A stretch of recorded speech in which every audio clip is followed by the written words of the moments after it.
Assalamualaikum warahmatullahi wabarakatuh. Sayyidina Ali berkata, aku tidak akan mengabdi kepada sesuatu yang tidak aku kenal. Artinya, Sayyidina Ali pasti mengenal kepada yang diabdi, kepada yang disembah beliau. Pernyataan Sayyidina Ali radhiyallahu anhu tersebut sesuai yang diisyaratkan dalam sebuah hadis qudsi dari Ali bin Abi Thalib.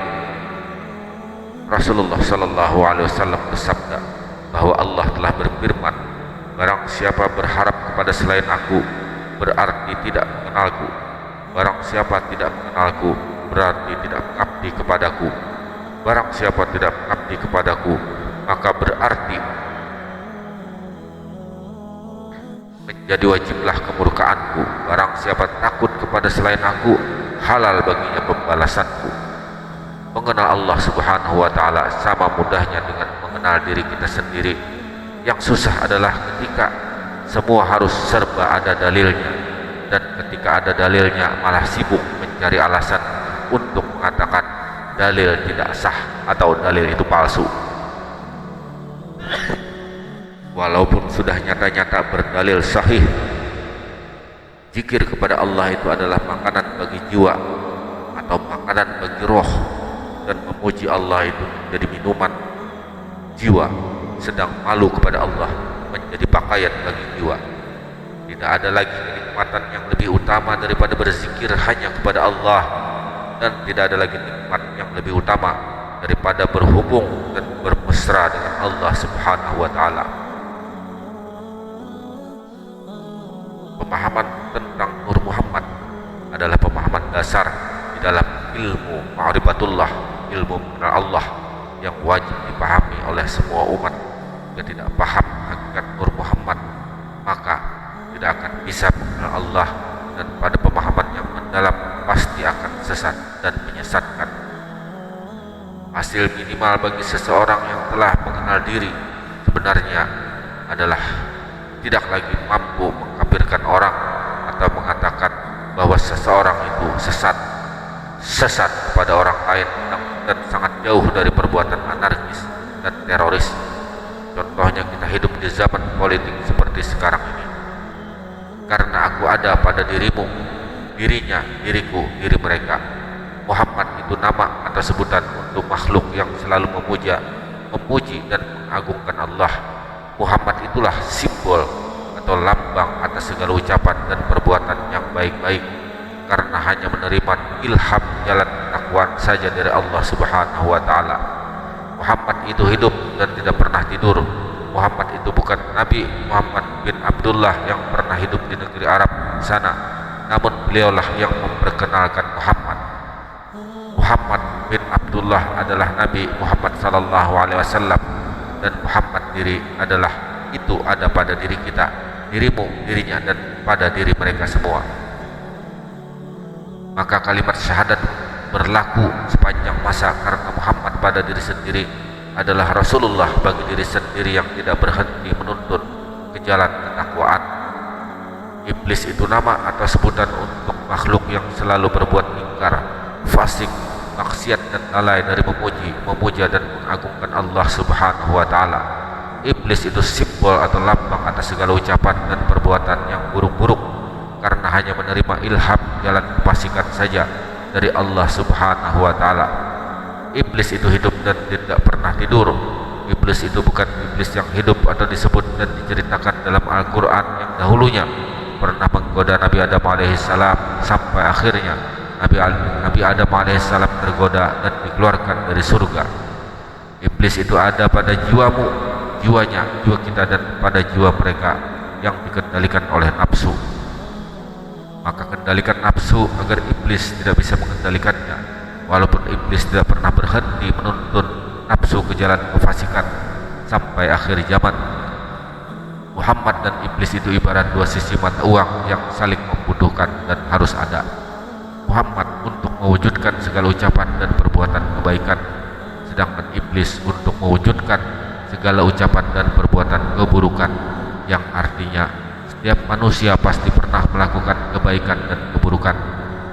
Namun ucapan dan perbuatan Muhammad dan iblis adalah kehendak Allah Subhanahu wa taala.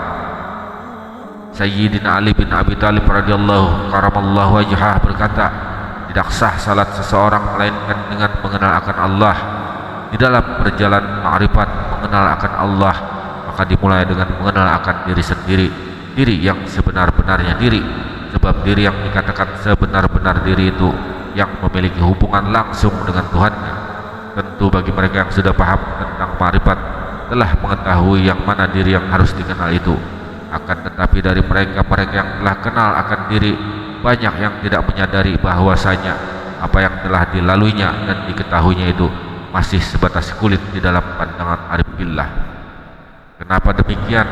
Karena diri yang banyak diketahui oleh sebagian penuntut ma'rifatullah itu masih terbatas kepada diri yang ada pada dirinya sendiri, dan ada juga yang terbatas pada pandangannya kepada orang yang diistimewakan dan diagungkannya. Sedangkan ma'rifat yang sebenarnya dan sesempurna-sempurnanya adalah ma'rifat yang universal, tidak ada batasnya dan tidak terbatas oleh diri sendiri saja maupun orang tertentu saja.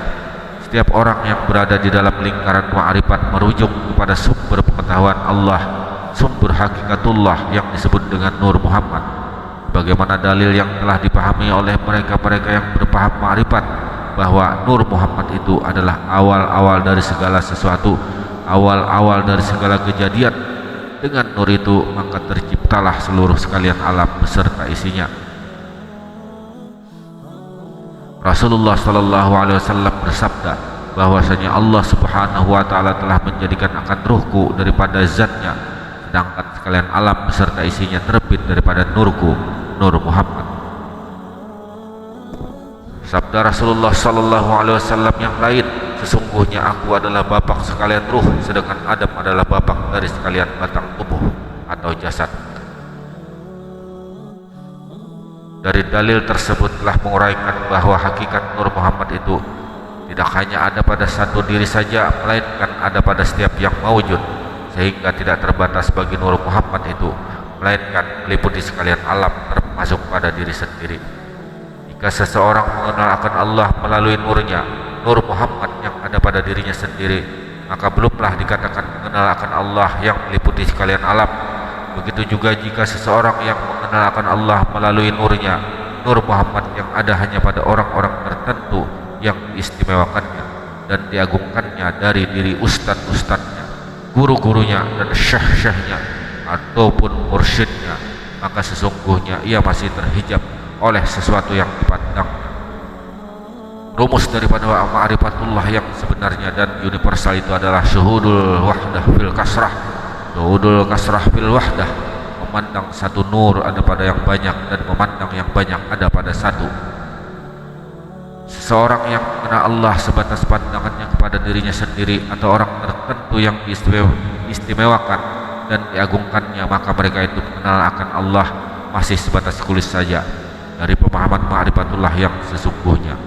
Jika demikian, bagaimana mungkin ia akan sampai kepada keikhlasan tertinggi, dan bagaimana mungkin ia mengatakan telah bertemu dengan Allah, sedangkan di halaman istana Allah saja Darkatul Qudrat ia belum memasukinya karena masih terdinding, terhijab pandangannya dari sesuatu selain Allah Subhanahu wa taala.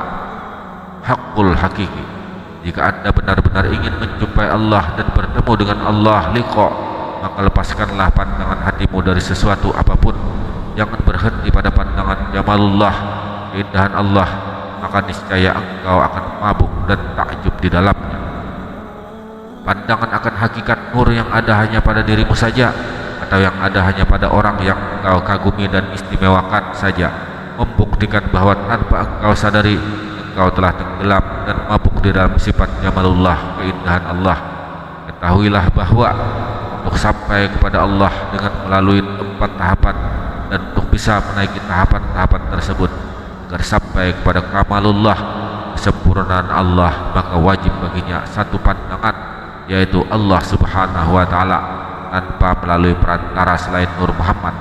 Sedangkan Nur Muhammad itu meliputi setiap yang wujud, termasuk pada diri sendiri, sehingga yang dikatakan sebenar-benarnya guru mursyid murabbi adalah Nur Muhammad Rasulullah sallallahu alaihi wasallam sebagai pemegang kunci pintu surga, Miftahul Jannah, Siapapun yang mereka itu, jika satu yang dipandang yaitu Allah melalui hakikat Nur Muhammad yang meliputi sekalian alam, maka tidak ada sebutan yang pantas baginya selain sebagai arif billah.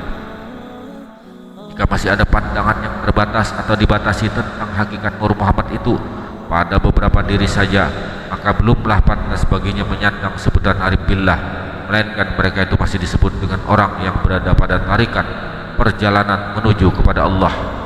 Mursyid murabbi tidak hanya ada pada satu diri, melainkan meliputi setiap kaun maujudi. Siapa yang sanggup mematikan diri, itulah langkah awal menuju diri sejati. Jangan tertipu dengan apa yang dipandang, karena semuanya hanyalah bayang-bayang. Tidak terpisah al-haq dengan selayang pandang. Tujulah kepada satu yang ada di dalam pandang. Belumlah dikatakan sebenar-benarnya mengenal sebelum engkau mengerti jala, jamal, kahar, dan kamal. Alif itu menunjukkan akan zatnya, lam awal adalah ketetapan sifatnya, lam akhir kenyataan asmanya, sedangkan ha adalah bukti dari af'alnya. Kesempurnaan Allah dalam serba keliputannya pada Muhammad Rasulullah, segala rahasianya sebagai inti dasar dari sekalian alam menjadi saksi kemawujudannya. Alif adalah jati diri Muhammad, kaf itu adalah ilmu Muhammad, ba adalah kelakuan Muhammad, Ra itu adalah kehendak pada diri Muhammad. Dari situlah Maha Agung Allah Ta'ala dalam keserba meliputan sekalian alam. Allah dan Muhammad satu rahasia menjadi kalimah Allahu Akbar. Karena itulah Rasulullah Sallallahu Alaihi Wasallam bersabda, agungkanlah dan besarkanlah kalimah Allah.